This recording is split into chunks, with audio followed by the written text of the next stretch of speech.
क्या आपने कभी सोचा है कि गंगाजल को इतना पवित्र क्यों माना जाता है? हजारों वर्षों से हर हिंदू घर में गंगाजल को दिव्य, शुद्ध और अमृत समान माना गया है। लेकिन इसकी पवित्रता का रहस्य सिर्फ आस्था नहीं, बल्कि गहराई से जुड़ी आध्यात्मिक और वैज्ञानिक मान्यताएं भी है। पुराणों में वर्णित है कि गंगा का जन्म स्वयं भगवान विष्णु के चरणों से हुआ। वो अमृत समान जल उनके चरणों से होकर ब्रह्मा जी के कमंडल में पहुंचा और फिर धरती पर अवतरित हुआ। इसीलिए इसे चरणामृत कहा जाता है, भगवान विष्णु के चरणों से निकला पवित्र जल।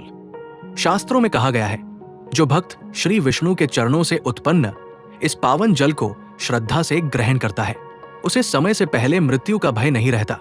उसके शारीरिक, मानसिक और आध्यात्मिक रोग समाप्त हो जाते हैं और मृत्यु के उपरांत वो मोक्ष प्राप्त करता है। पुनर्जन्म के चक्र से मुक्त होकर स्वयं विष्णु स्वरूप को प्राप्त करता है। गंगा जल सिर्फ आध्यात्मिक नहीं, भौतिक रूप से भी चमत्कारी है। राजा भगीरथ के तप से जब गंगा पृथ्वी पर उतरी तो उन्होंने सगर पुत्रों की राख को स्पर्श करके उन्हें दिव्य गति दी। यही कारण है कि गंगाजल को केवल जल नहीं, भागीरथी कहा जाता है, तप, भक्ति और उद्धार की प्रतीक। आप गंगाजल को किसी बर्तन में वर्ष भर भरकर रखते, उसमें कभी कीड़े नहीं पड़ेंगे, ना ही वो खराब होगा। ये गंगा की यात्रा के दौरान उसमें मिलने वाली जड़ी बूटियों, खनिजों और प्राकृतिक औषधियों के कारण है। गंगा जल में न केवल रोग नाश की शक्ति है, बल्कि ये मृत व्यक्ति के मुख में भी जीवन की अंतिम आशा की तरह डाला जाता है, क्योंकि ये मान्यता है कि गंगाजल के अंतिम स्पर्श से आत्मा को सद्बुद्धि प्राप्त होती है और वो स्मरण करते हुए दिव्य लोक की यात्रा करता है।